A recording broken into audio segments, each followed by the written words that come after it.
Jesus. Malam hari ini kami percaya aliran kasih kuasa Tuhan mengalir atas kehidupan kami. Dan kami percaya hari ini, malam ini, kuasa Roh Kudus mengalir atas kami. Kami dipulihkan, kami dijamah. Sehingga setiap kami yang Tuhan lihat perlu untuk melepaskan pengampunan, dan kami berat. Tapi hari ini ketika aliran kasih dari sorga menjamah kami, aliran kasih dari sorga memulihkan kami, kami terima, kami dilawat Roh Kudus. Malam hari ini bukan suatu kebetulan kami ada, untuk kami boleh menikmati hadirat Tuhan. Kami percaya Roh Kudus hadir malam hari ini di rumah kami masing-masing. Ini yang kami perlukan Tuhan, aliran kasih-Mu. Aliran kasih-Mu memenuhi hati setiap kami, sehingga terus hidup kami mempermuliakan nama-Mu. Karena ini yang kami percaya, ketika aliran kasih-Mu itu memenuhi kami, maka kami bisa mengimpartasikan kasih Allah dalam kehidupan kami kepada setiap orang yang ada di sekeliling kami. Malam hari ini kami bersyukur, kami ada di breakthrough and fasting prayer. Kami berdoa, berpuasa. Kami percaya kami akan lihat terobosan dalam hidup kami. Karena kami tahu setiap hal yang kami lakukan di dalam pemandangan mata Tuhan tidak ada yang sia-sia. Setiap hal yang kami kerjakan Tuhan perhitungkan. Secara khusus malam hari ini ya Tuhan, kami rindu kembali akan mendengarkan firman-Mu. Kami rindu terus diperlengkapi. Karena kami percaya langit dan bumi akan berlalu, tetapi firman-Mu tinggal tetap. Firman-Mu membersihkan hidup kami. Firman-Mu menerangi langkah kami. Firman-Mu mengingatkan kami untuk tetap selalu berpegang, berharap, mengandalkan Tuhan dalam hidup kami. Roh Kudus, sampaikan sesuatu bagi masing-masing kami. Kami perlu firman-Mu, kami perlu pewahyuan. Kami percaya malam hari adalah malam di mana kami akan berjumpa dengan Yesus melalui firman. Sembuhkan yang sakit Allah. Beri kekuatan buat mereka yang lemah. Beri penghiburan buat mereka yang susah. Karena kami percaya malam hari ini ada keselamatan di rumah kami masing-masing. Di dalam nama Yesus kami berdoa dan kami buka hati kami untuk firman-Mu. Sama-sama kita katakan amin. Haleluya. Yesus dahsyat. Yesus dahsyat.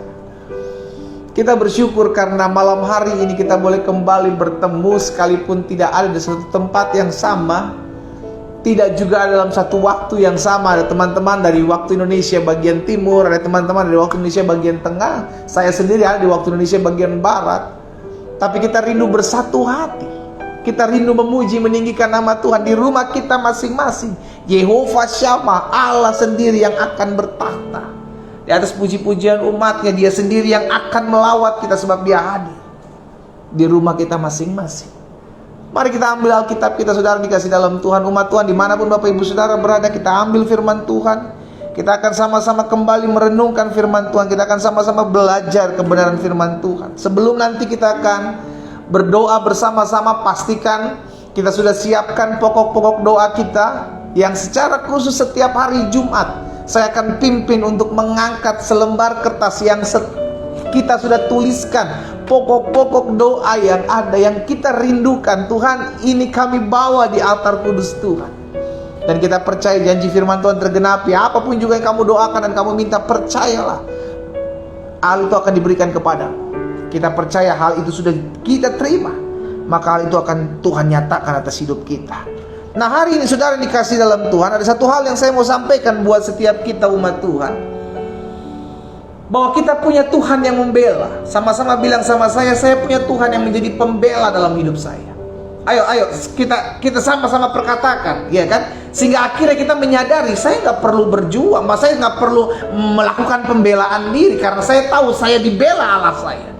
Bukan saya yang membela Allah, bukan saya yang membela agama saya, bukan saya yang membela Alkitab. No, Allah lah yang membela saya. Alkitab lah firman Tuhan yang saya perlukan. Saya nggak perlu membela Alkitab, saya nggak perlu membela Allah. Saya yang perlu Allah, saya yang perlu dibela oleh Allah.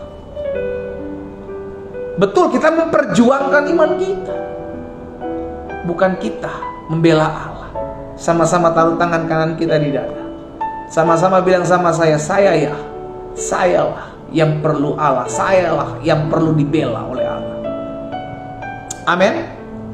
Kita perlu dibela. Itu sebabnya kita mau mengingatkan diri kita terus bahwa saya punya Tuhan yang membela. Nah, ini akan saya bagikan malam hari ini secara singkat buat setiap kita semua. Saudara dikasih dalam Tuhan, ada satu peristiwa di dalam Ester pasalnya yang kedua. Kita akan belajar tentang pembelaan Tuhan yang dialami oleh Mordekai secara khusus dan orang-orang Yahudi pada saat itu. Bagaimana Tuhan dengan caranya yang ajaib membela, memutarbalikkan keadaan. Wow. Saudara dikasih dalam Tuhan, ini yang perlu kita ingat. Kita punya Tuhan yang bisa memutarbalikkan keadaan. Engkau dirugikan, engkau difitnah, engkau disusahi orang, ingat, kita masih punya Tuhan yang membela. Jangan balas yang jahat dengan yang jahat. Jangan membenci orang yang melakukan itu. Ingat, peperangan kita bukan melawan darah dan daging. Yang perlu kita pegang, saya punya Tuhan yang membela saya. Kalau Dia membela saya, maka Dia bela benar-benar. Haleluya. Dia akan putar keadaan, Dia akan memperlihatkan bahwa Dia Tuhan yang layak untuk diandalkan. Ya, dan kisah kehidupan Mordekai bersama dengan ponakannya Ester, dan bagaimana Tuhan melakukan pembelaan pada mereka dan orang-orang Yahudi pada saat itu. Ester pasal 2 ayat 19 sampai dengan ayat 23. Ester pasalnya yang kedua ayat 19 sampai ayat 23. Selama anak-anak darah dikumpulkan untuk kedua kalinya, Mordekai duduk di pintu gerbang istana raja. Memang kerjaan Mordekai di situ memantau si Ester, karena dia ponakannya. Dia lihat apa yang terjadi di sana. Adapun Ester tidak memberitahukan asal usul dan kebangsaannya, seperti diperintahkan kepadanya oleh Mordekai, pamannya ini.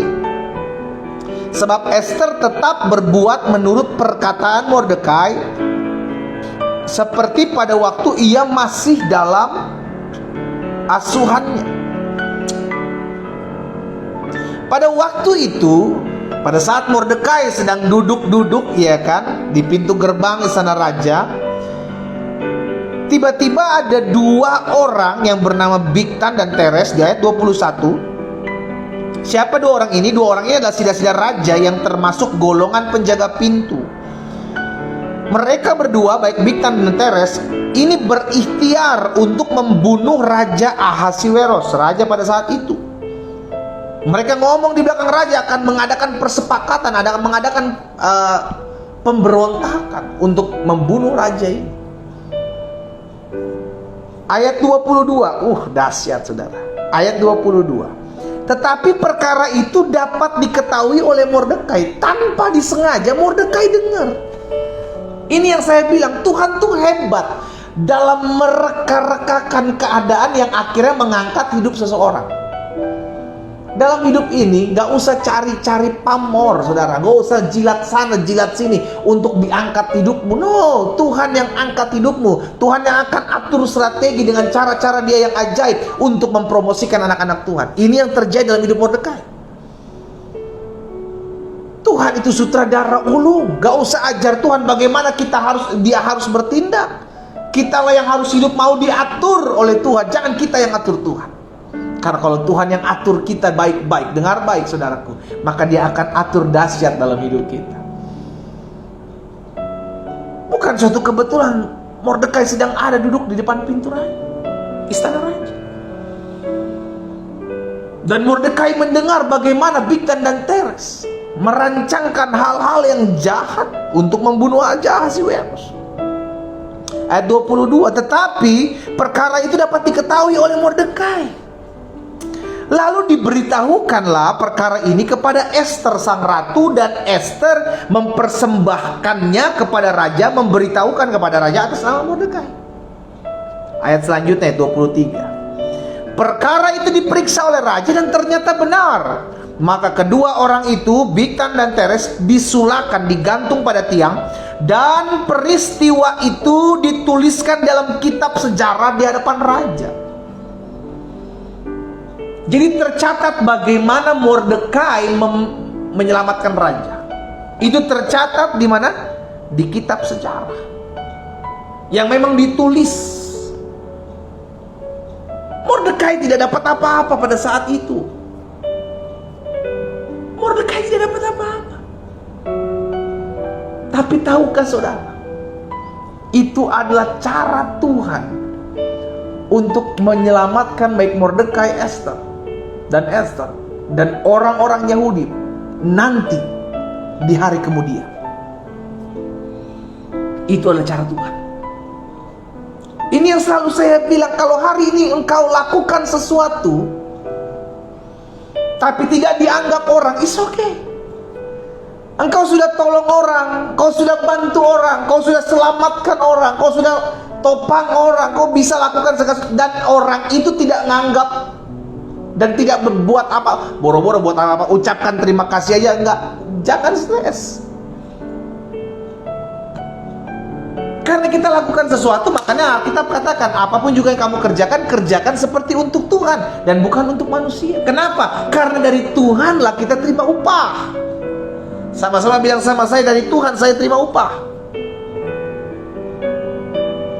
Jadi lakukan aja sesuatu, lakukan sesuatu. Engkau tolong orang, engkau bantu orang, engkau lakukan kebenaran. Tapi jangan harapkan balasan, karena Tuhan melihat dan Tuhan yang akan membalas. Hal inilah yang dilakukan Mordekai. Mordekai pada saat itu, bayangkan, dia menyelamatkan raja, saudara. Memberitahukan ada siasat-siasat yang sedang dikerjakan oleh Bigtan dan Teres. Dibongkar. Ester membawanya, mempersembahkan nama Mordekai, tapi tidak diberikan apa. Pada saat itu tidak diberikan apa. Tapi namanya tercatat di kitab sejarah bagaimana Mordekai menolong Raja Ahasiweros. Hanya cuma tertulis di kitab sejarah. Dan ternyata itu adalah rencana Tuhan yang nantinya akan tolong dia. Nah, saya mau kita lihat sama-sama. Selanjutnya di dalam Ester pasalnya yang ke-6. Ya, jadi ingat ya, kalau saudara lakukan sesuatu, jangan harap itu dari mereka lagi gitu. Gue udah gue bantu ya, balas. Jangan. Kalau kita udah tolong orang, kita udah bantu orang, kita bisa tuai dari mana saja. Kalau kita nggak nuai, keturunan kita yang akan menuai. Tapi bagian kita sudah lakukan. Kita tolong orang, kita bantu orang, kita support orang. Karena setiap apa yang kau tabur, engkau pasti akan menuai. Ester pasal 6 ayat yang pertama sampai dengan ayat yang keempat. Tuhan tuh dahsyat gitu ya. Tuhan tuh hebat dalam menciptakan kebetulan-kebetulan, saudara. Ingat ya, kalau kita tuh punya Tuhan yang menciptakan kebetulan-kebetulan. Kebetulan ada, saya lagi duduk di pintu gerbang raja, Mordekai. Kebetulan ada orang-orang yang berusaha merancangkan yang jahat yang saya dengar. Ini yang Tuhan ciptakan, kebetulan-kebetulan yang dahsyat yang akhirnya mempromosikan anak-anak Tuhan. Pasal 6 ayat 1 sampai dengan ayat 4. Pada malam itu juga raja tidak dapat tidur. Jadi setelah peristiwa ini gitu kan, udah lewat nih saudara nih, nama Mordekai udah tercatat di kitab sejarah. Tiba-tiba pada suatu hari raja nggak bisa tidur. Lihat, apa yang raja lakukan? Sebenarnya masih banyak yang raja bisa lakukan, tapi pada malam waktu saat itu dia tidak bisa tidur. Yang raja lakukan, maka raja menyuruh untuk mengambil kitab pencatatan sejarah, lalu itu dibacakan di depan raja. Tiba-tiba raja tergerak untuk, wah ini dahsyat. Dia Allah yang dapat menciptakan setiap kebetulan-kebetulan yang mengangkat hidup anak-anak Tuhan. Pada malam itu juga raja tidak dapat tidur, maka bertitahlah baginda membawa kitab pencatatan sejarah, lalu dibacakan di hadapan raja. Ayat 2. Dan di situ didapati suatu catatan yang tadi sudah tercatat, yang sudah pernah dilakukan oleh Mordekai. Di situ didapati suatu catatan tentang Mordekai yang pernah memberitahukan bahwa Bigtan dan Teres, dua orang sila-sila raja yang termasuk golongan penjaga pintu itu telah berikhtiar membunuh raja Ahasuerus. Maka bertanyalah raja, kehormatan dan kebesaran apa yang dianugerahkan kepada Mordekai oleh sebab perkara itu? Raja tanya, apa yang sudah diberikan kepada Mordekai? Karena dia sudah membela raja, dia sudah memberitahukan, membocorkan apa yang akan terjadi kepada raja. Kehormatan apa? Apa yang dikatakan firman Tuhan di sana? Kepadanya tidak dianugerahkan suatu apapun.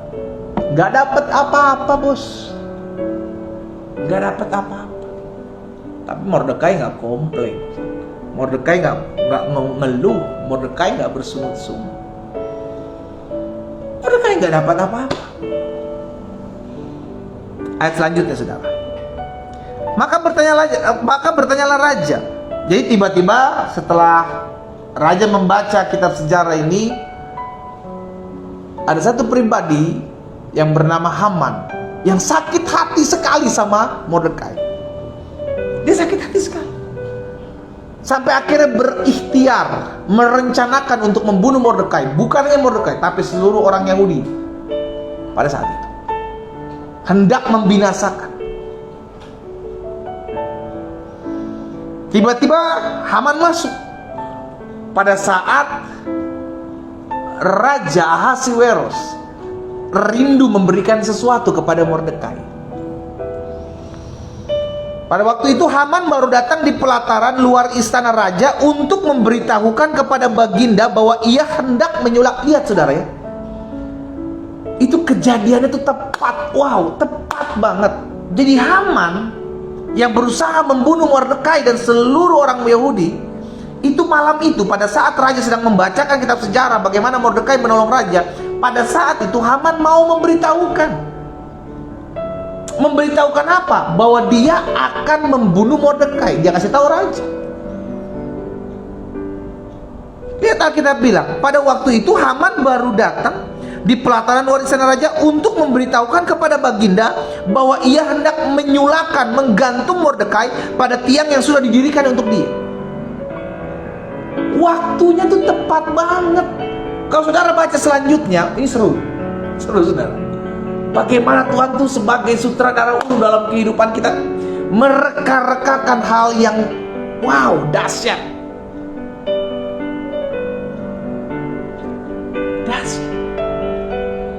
Raja nggak bisa lihat urutannya. Raja nggak bisa tidur. Raja suruh orang ambil kitab sejarah. Raja baca ada nama Mordekai di sana yang pernah tolong raja. Dan raja menginginkan rindu untuk memberikan yang terbaik buat Mordekai. Tiba-tiba di waktu yang sama Haman datang untuk memberitahukan akan menyulahkan Mordekai, akan membunuh Mordekai. Karena sebelumnya Haman udah bilang ada satu bangsa yang hukumnya berbeda dengan hukum kita. Si Mordekai bilang, lakukan apa yang kau pandang baik. Bilang sama Haman seperti itu. Gak tahu yang Haman merancangkan sesuatu yang jahat. Nah, dari peristiwa ini saudara dikasih dalam Tuhan, kita lihat ya perjalanan kehidupan Mordekai, bangsa orang Yahudi pada saat itu, bagaimana dibela oleh Tuhan, bagaimana ditolong oleh Tuhan, bagaimana campur tangan Tuhan itu dahsyat saudara. Makanya kalau hari-hari ini kita sedang menghadapi pergumulan, kita sedang menghadapi fitnah yang membuat kita dirugikan, jangan stres. Kita masih punya Tuhan yang menciptakan kebetulan-kebetulan dalam hidup kita yang dahsyat. Bagian kita percaya, Tuhan aku percaya apapun yang terjadi dalam hidupku, Tuhan sanggup merubahkan yang menjadi datangkan kebaikan dalam hidupku. Karena itu tugas kita mengerti bahwa pembelaan saya datangnya dari Tuhan. Saya nggak perlu membenarkan diri, saya nggak perlu membela diri. Saya tahu Tuhan yang membela saya, dan kalau Tuhan yang membela saya, maka Dia bela saya habis-habisan. Bagian saya merendah, serendah-rendahnya. Bagian saya mengerti saya harus lakukan kebenaran. Kalau karena saya melakukan kebenaran saya difitnah, kalau saya karena melakukan kebenaran saya diomongin orang, saya nggak peduli. Selama saya melakukan kebenaran, saya tahu Tuhan di pihak saya. Dan kalau Tuhan di pihak saya, maka Tuhan membela saya. Pembelaan kita datang dari Tuhan. Suatu kali Yusuf saudara, pernah berusaha membela diri ketika difitnah akan memperkosa istri Potifar. Kita lihat kasus ini, kita lihat peristiwa ini dalam Kejadian pasal 40 ayat 14. Suatu kali ketika Yusuf dipenjara karena difitnah,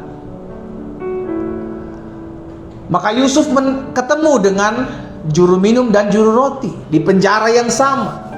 Dan mereka berdua ini mimpi, juru minum dan juru roti mimpi. Diartikanlah mimpinya oleh Yusuf. Dan ketika juru minum diartikan bahwa juru minum ini akan kembali ke dalam kedudukannya, akan dipakai oleh raja. Apa yang terjadi oleh Firaun? Apa yang terjadi? Yusuf bilang begini sama juru minum, ingatlah kepadaku. Bermaksud untuk membela diri. Perkataan Yusuf bilang begini saudara, ingatlah kepadaku apabila keadaanmu telah baik nanti. Tunjukkanlah terima kasihmu kepadaku dengan menceritakan hal ihwalku kepada Firaun, dan tolonglah keluarkan aku dari rumah ini. Yusuf menganggap diri, saya nggak layak masuk tempat ini.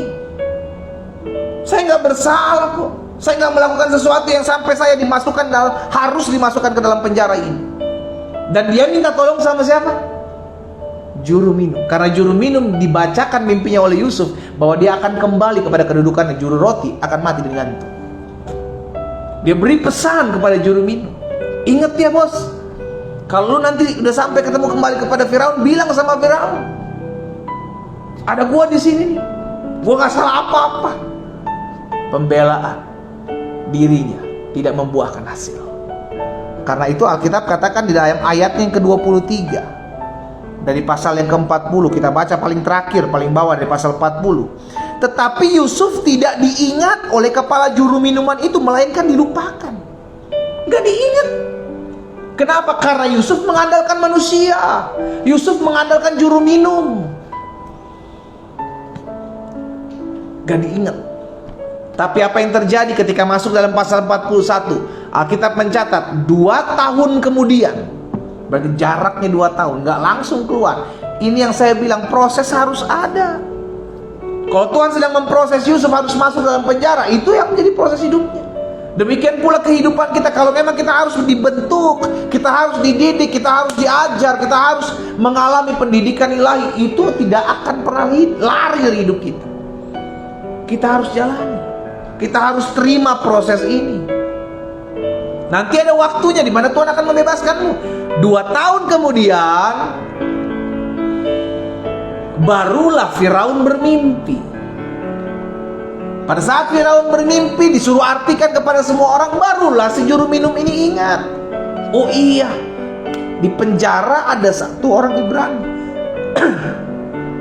yang pernah mengartikan mimpiku.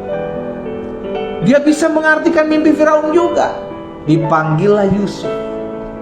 Berapa jarak waktunya? 2 tahun kemudian. Tidak pada saat juru minum ini keluar. Ada jeda, ada waktu.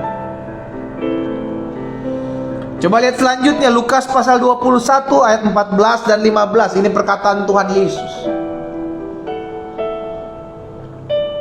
Saya mau setiap kita juga mengerti bahwa Alkitab mencatat, ini loh yang harus kamu lakukan kalau engkau mengalami sesuatu yang menimpa hidupmu. Jangan melakukan pembelaan diri.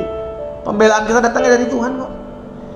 Lukas 21 ayat 14 dan ayat 15.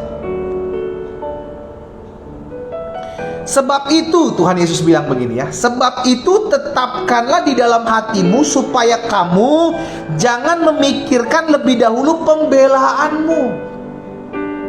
Konteksnya pada saat itu ketika engkau ditangkap, ketika engkau akan diperhadapkan dengan pengadilan agama, jangan terlebih dahulu memikirkan pembelaanmu. Jadi jangan membela diri. Kenapa? Ayat selanjutnya, ayat 15. Sebab aku sendiri, haleluya, aku sendiri, kata Tuhan, akan memberikan kepadamu kata-kata hikmat, sehingga kamu tidak dapat ditentang atau dibantah oleh lawan-lawan. Jadi jangan buru-buru, saya mesti ngomong apa ya, pembelaan, membela diri. Sabar.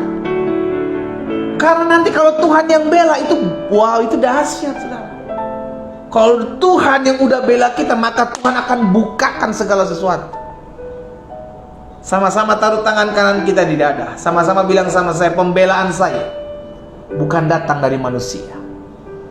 Sama-sama bilang sama saya, pembelaan saya bukan datang dari manusia. Pembelaan saya datang dari Tuhan. Kalau Tuhan udah bela saudara dan saya, maka Tuhan bela setiap kita habis-habisan, saudara. Gak peduli siapa lawanmu. Kalau Tuhan udah bela, kalau Tuhan udah turun tangan. Tapi ingat bagian kita. Nanti kita akan pelajari apa yang menjadi bagian kita kalau kita tahu Tuhan kita sebagai pembela. Ya, satu lagi, Roma 8 ayat 34. Tadi Lukas 21 ayat 14-15. Saya mau setiap firman Tuhan, ayat-ayat ini saudara bisa catat di rumah, baca kembali, renungkan kembali ya. Roma 8 ayat 34, firman Tuhan bilang begini, Kristus Yesus yang telah mati, bahkan lebih lagi yang telah bangkit juga duduk di sebelah kanan Allah, yang malah menjadi pembela bagi kita. Haleluya. Yesus pembela saya. Ketik di kolom komentar saat ini, Yesus pembela saya. Ayo ketik. Sama-sama bilang sama saya, Yesus pembela saya. Haleluya. Bukan kita yang bela Yesus, kitalah yang perlu dibela oleh Yesus. Pastikan hidup kita selalu andalkan Tuhan. Pastikan hidup kita selalu mengerti akan firman, ya. Kristus Yesus yang telah mati, bahkan lebih lagi yang telah bangkit duduk di sebelah kanan Allah, yang menjadi pembela. Dia yang menjadi pembela. Perkataan yang sama yang dia katakan buat setiap kita tadi di ayat masa Lukas pasal 14 ayat 15. Lukas 21 ayat 14 dan 15. Aku sendiri akan memberikan kepadamu kata-kata hikmat melalui karya Roh-Nya. Nah, saya pelajari ada beberapa hal. Karena kita mengerti Tuhan kita adalah pembela, karena kita mengerti kita memiliki pembela, lawyer. Iya kan? Kita mengerti Tuhan adalah pembela kita. Yang pertama, maka ingatlah hal ini. Ingat akan hal ini. Yang pertama, jangan ngotot untuk membela diri. Camkan dalam hati kita. Kalau kita tahu kita benar, nggak usah ngotot. Tapi saya difitnah pendeta, tapi saya benar. Saya sebagai seorang istri, saya sudah berjuang. Saya sebagai seorang suami, saya sudah berjuang. Saya sebagai orang tua sudah berjuang pendeta. Tapi bagaimana saya nggak dihargai? Santai bos, santai. Iya kan? Nggak usah ngotot. Kalau kita benar, kalau kita berjalan dalam kebenaran, nggak usah ngotot. Kebenaran itu akan menampakkan dirinya bahwa dia benar. Nggak perlu dibela. Kalau kita tahu kita benar, selama kita sudah mengerjakan apa yang menjadi bagian kita, ingat, jangan ngotot untuk membela diri. Gak usah ngotot membela diri. Yesaya 49 ayat 4. Yesaya 49 ayat 4, firman Tuhan bilang apa? Tetapi aku berkata, aku telah bersusah-susah dan percuma, dan telah menghabiskan kekuatanku dengan sia-sia dan tak berguna. Namun hakku terjamin pada Tuhan, dan upahku pada Allah. Hak saudara dan saya itu terjamin sama Tuhan. Jangan nuntut hak. Saya punya hak pendeta, saya punya hak, saya punya hak. Gak usah nuntut. Hakmu terjamin pada Tuhan. Kalau engkau tahu engkau punya hak yang engkau harus dapati, tenang. Tuhan sudah tahu. Sama-sama bilang sama saya, Tuhan tahu hak saya. Amin. Hakku terjamin pada Tuhan, dan upahku ada pada Allahku. Aku telah bersusah-susah dengan percuma. Aku telah menghabiskan kekuatanku dengan sia-sia dan tak berguna. Lihat orang kalau berjuang seorang diri, ngotot melakukan pembelaan-pembelaan diri, capek ujung-ujungnya. Tapi kalau kita mengerti hakku ada pada Tuhan, pembela aku, kita santai, gak usah keluarin otot pakai urat teriak-teriak sana, gua bener. Usah. Kalau Tuhan yang bela kita, maka Dia akan bela kita sampai kita benar-benar melihat kita terlepas daripada setiap fitnahan-fitnahan.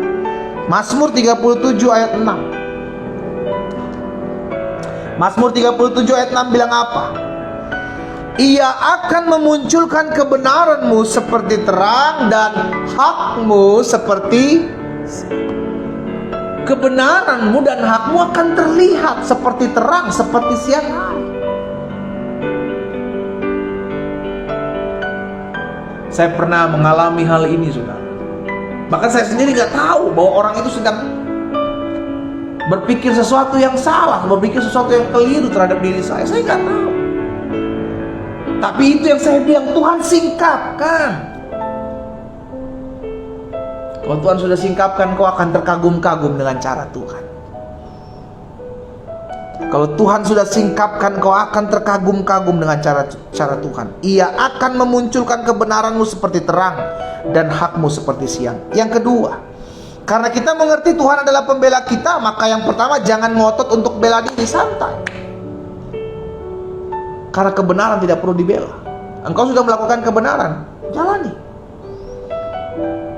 Ada mulut-mulut sumbang kanan kiri depan belakang, tenang. Yang penting kau sudah berjalan dalam kebenaran. Tuhan perhitungkan karena hakmu ada dalam tangan Tuhan. Yang kedua, karena kita mengerti Tuhan adalah pembela kita, maka serahkanlah perkara kita kepada Tuhan.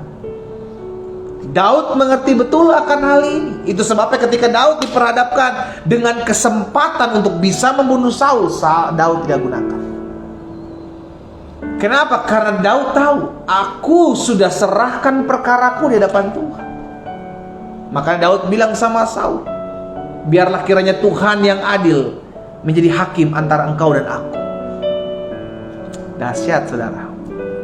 Kita kalau tahu kebenaran, terus kita dilakukan hal-hal yang merugikan hidup kita, tapi kalau kita udah tahu kebenaran, kita tenang loh, saudara. Ada banyak orang gak bisa tidur karena mikirin perlakuan orang kepada dirinya. Kok tuh orang jahat banget ya, padahal matanya udah merem nih di tempat tidur, tapi hatinya pikirannya berpikir tuh orang jahat banget ya. Gua udah tolong, gua udah bantu, tapi nusuk gua dari belakang. Kok ada ya orang-orang gak berasa, pagi malam lagi, pagi lagi gak tidur-tidur. Kenapa? Karena mikirin orang yang jahat sama dirinya. Tapi kalau dia sudah mengerti akan firman Tuhan, dia gak usah santai aja, tidur aja. Ngapain mikirin orang seperti itu? Kita tahu kok pembelaan kita ada di tangan Tuhan kok. Kita tahu hak kita terjamin dalam tangan Tuhan. Yang penting kita jalan dalam kebenaran. Yang penting kita tahu kita sudah turut dan sekendak sesuai dengan firman Tuhan. Yang kedua saya pelajari, kita mengerti Tuhan adalah pembela kita. Belajar serahkan perkara kita kepada Tuhan. Hal ini terjadi dalam kehidupan Hana, orang tua atau mama dari Samuel. 1 Samuel 1 ayat yang ke-7. 1 Samuel 1 ayat yang ke-7 firman Tuhan bilang apa? Demikianlah terjadi dari tahun ke tahun. Setiap tahun sudah dikasih dalam, setiap kali Hana pergi ke rumah Tuhan, Penina menyakiti hati Hana sehingga ia menangis dan tidak mau makan. Setiap tahun mau beribadah dibully.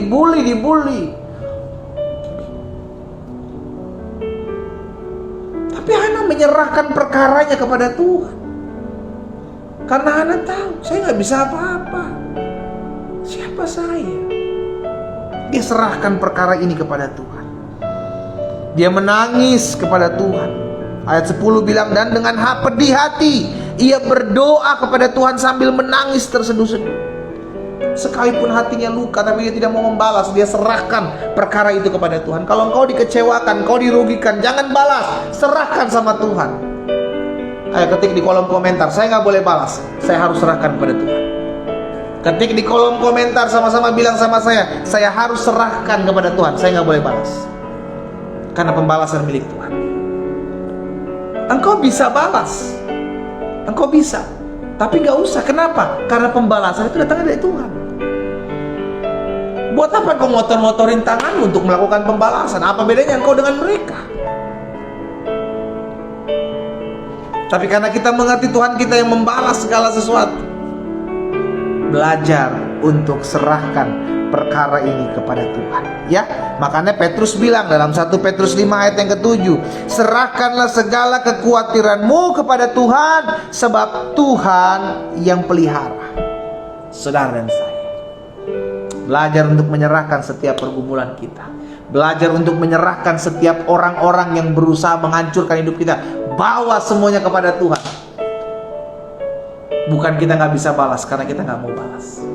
Karena Yesus ajarkan kita, pembalasan adalah milik Tuhan. Kalau kita mau balas, balas dengan yang baik. Balas dengan apa yang baik buat mereka. Yang ketiga, yang terakhir, karena kita mengerti Tuhan adalah pembela kita, maka yang pertama, jangan ngotot untuk membela diri. Serahkan ke dalam tangan Tuhan. Karena dia pembela kita, hak kita terjamin di tangan Tuhan. Yang kedua, karena kita mengerti Tuhan adalah pembela kita, maka serahkan perkara kita kepada Tuhan. Bawa setiap perkaramu, bawa setiap masalahmu, serahkan itu kepada Tuhan. Tuhan akan menjadi pembela bagi kita. Dan yang ketiga, yang terakhir, saya pelajari, karena kita tahu Tuhan kita adalah pembela kita, maka belajar untuk selalu mengalah. Sama-sama taruh tangan kanan kita di dada. Sama-sama bilang sama saya harus mudah mengalah. Sama-sama bilang sama saya harus mudah mengalah. Amin. Kita harus belajar mengalah, sudah dikasih dalam Tuhan. Karena itu yang Yesus katakan, kasihilah musuhmu, berdoalah buat mereka yang menganiaya kamu, membenci kamu. Belajar untuk mengalah. Amsal 17 ayat 14, firman Tuhan bilang begini, memulai pertengkaran adalah seperti membuka jalan air, jadi undurlah sebelum perbantahan dimulai. Amsal 20 ayat 3 bilang begini, terhormatlah seseorang jika ia menjauhi perbantahan, tetapi setiap orang bodoh membiarkan amarahnya meledak-meledak. Jadi orang yang terhormat adalah orang yang menghindari perbantahan. Orang yang terhormat, Alkitab katakan, adalah orang yang gampang mengalah. Untuk ukuran orang dunia, mengalah, kalah, mengalah, hancur, mengalah, diinjak-injak, itu ajaran orang dunia. Tapi Yesus mengajarkan kita, kalau engkau bisa mengalah, kalau engkau bisa menciptakan kedamaian, lakukan. Sama-sama taruh tangan kanan kita di dada. Sama-sama bilang sama saya harus mengalah. Justru orang-orang yang mengalah itu banyak dibela Tuhan. Daud bisa membalas, tapi Daud mengalah. Daud dibela Tuhan. Yusuf bisa membalas kepada saudara-saudara, Yusuf tetap memilih mengalah. Yusuf diangkat oleh Tuhan. Banyak peristiwa-peristiwa yang terjadi dalam kehidupan di Alkitab maupun kehidupan setiap kita. Bagaimana orang mengalah diangkat Tuhan, bagaimana orang mengalah dibela Tuhan, bagaimana orang mengalah dipromosikan oleh Tuhan. Mengalah. Jangan miliki konsep dunia yang mengalah berarti diinjak-injak, mengalah berarti kalah. Itu konsep dunia. Dan dunia diajarkan oleh iblis untuk terus melawan, terus membantah, terus keras kepala, terus kepala batu. Belajar untuk mengalah. Suami-suami, ayo mengalah. Istri-istri, ayo mengalah. Belajar untuk mengalah, maka rumah tanggamu pun tenang, saudara. Ya, 3 hal ini saya bagikan buat setiap kita. Ingat, dia Tuhan yang menjadi pembela kita. Kita berdoa, kita datang kepada Tuhan. Bapa, malam hari ini kami mengucap syukur karena kami tahu pembela kami hidup. Kami tahu Tuhan membela kami tahu Tuhan membela perkara-perkara kami. Itu sebabnya kami tidak perlu membela diri kami sendiri. Kami gak mau ngotot dan membela diri. Kami mau belajar menyerahkan setiap perkara-perkara ini ke dalam tangan Tuhan. Kami mau belajar untuk selalu mengalah ketika kami diperhadapkan dengan masalah, karena kami tahu, kami mengerti Tuhan yang menjadi pembela kami. Hamba berdoa buat setiap umat Tuhan yang secara khusus mengambil waktu untuk merenungkan firman Tuhan malam hari ini bersama-sama dengan hamba. Baik mereka yang ada di Facebook, mereka yang ada di Instagram, mereka yang ada di Zoom. Di dalam nama Yesus, Tuhan tolong setiap kami. Ingatkan kami bahwa kami punya pembela dalam hidup kami. Apapun yang terjadi dalam hidup kami, kami pasti dibela oleh Tuhan. Selama kami tidak melenceng ke kanan dan ke kiri, hidup kami dibela oleh Tuhan. Hidup kami ditopang Tuhan. Ada saja kekejutan-kekejutan yang baik yang Tuhan ciptakan dalam hidup kami, dalam kami mengiring Tuhan. Itu sebabnya hamba berdoa di dalam nama Yesus. Firman itu sudah tersampaikan dalam hidup kami, materaikan dalam hati dan hidup kami ya Tuhan, sehingga langkah hidup kami semakin hari semakin mempermuliakan nama Tuhan. Pada akhirnya malam hari ini juga kami akan berdoa secara khusus buat pokok-pokok doa kami yang sudah kami tuliskan di selembar kertas yang menjadi formulir doa kami, yang secara khusus dalam ibadah doa puasa setiap hari Jumat kami naikkan di altar kudus Tuhan. Kami di rumah kami masing-masing, kami rindu berdoa, kami rindu bersyafaat untuk apa yang menjadi pokok-pokok doa kami. Karena itu saudara yang dikasih dalam Tuhan, di rumahmu masing-masing hari ini, ambil formulir yang sudah tertulis dalam pokok-pokok doamu. Mari angkat di altar kudus Tuhan. Malam hari ini Bapa, kami mengangkat setiap pokok-pokok doa kami di altar kudus Tuhan. Kami percaya Yesus Tuhan menjawab doa kami jauh lebih besar, jauh lebih dahsyat, jauh lebih luar biasa dari apa yang kami bayangkan dan pikirkan. Itu sebabnya kami mengangkat setiap pokok-pokok doa kami di altar kudus Tuhan. Kami ucapkan berkat demi nama Yesus Kristus Tuhan. Tuhanlah yang menjawab setiap doa kami. Tuhan yang membukakan setiap pintu-pintu yang tertutup. Karena Tuhan yang menciptakan jalan-jalan yang terbuka, sekalipun yang kami lihat adalah jalan-jalan yang tertutup. Di dalam nama Tuhan Yesus, hamba berdoa, baik hamba di tempat ini maupun setiap umat Tuhan, kami mengangkat formulir doa kami yang sudah tertulis apa yang menjadi pokok-pokok doa kami. Kami berdoa di dalam nama Yesus, memohon belas kasihan Tuhan. Kami pegang firman Tuhan. Apapun juga yang kami doakan dan kami minta, kami percaya kami sudah menerimanya, maka hal itu akan diberikan kepada kami. Hari ini kami terima setiap apa yang menjadi pokok-pokok doa kami. Kami terima di dalam nama Tuhan Yesus Kristus terjadi dalam hidup kami. Turunkan pokok doa kita saudara. Bahwa malam hari ini kami sudah berdoa. Kami membawa setiap apa yang menjadi pergumulan kami di altar kudus Tuhan. Mereka yang bergumul buat rumah tangga mereka, mereka yang bergumul buat kesehatan mereka, mereka yang bergumul berdoa buat suami dan istri mereka, mereka yang bergumul berdoa buat pekerjaan, usaha, pendidikan mereka, mereka yang bergumul berdoa buat ekonomi mereka yang sedang tergoncang. Bahkan setiap mereka yang bergumul berdoa untuk melunasi setiap utang piutang yang ada. Mereka yang bergumul berdoa untuk memiliki kerinduan untuk mendapatkan kendaraan, mendapatkan tempat tinggal. Mereka yang bergumul berdoa untuk mendapatkan pekerjaan. Mereka yang bergumul berdoa untuk mendapatkan pemulihan, rekonsiliasi terjadi dalam keluarga mereka masing-masing. Kami membawa semua ini di altar kudus Tuhan. Kami berdoa sebab kami percaya bagi Yesus tidak ada perkara yang mustahil. Kami berdoa sebab kami percaya doa orang benar, bila dengan yakin didoakan, sangat besar kuasanya di dalam nama Yesus. Terima kasih Bapa. Hamba menyerahkan umat Tuhan satu persatu ke dalam tangan. Tuhan tolong setiap kami, Tuhan arahkan setiap kami, Tuhan tuntun setiap kami, sehingga hidup kami semakin hari semakin mempermuliakan nama Tuhan. Terima kasih Bapa. Pada akhirnya malam hari ini kami akan kembali beristirahat. Kami menyerahkan tempat tinggal kami, rumah kami, kediaman kami di dalam nama Yesus. Tuhan berkati, Tuhan tolong. Bahkan kota di mana kami tinggal diberkati oleh Tuhan, karena kesejahteraan kota kami adalah kesejahteraan kami. Dalam nama Yesus, kota kami diberkati Tuhan. Bahkan NKRI bangsa kami serahkan ke dalam tangan Tuhan. Tuhan yang memberkati, Tuhan yang menyertai, Tuhan yang menjaga dan menopang. Terima kasih Tuhan Yesus. Pada akhirnya kami bersyukur buat malam hari ini. Kami bersyukur buat ibadah malam hari ini, breakthrough and fasting prayer ya Tuhan.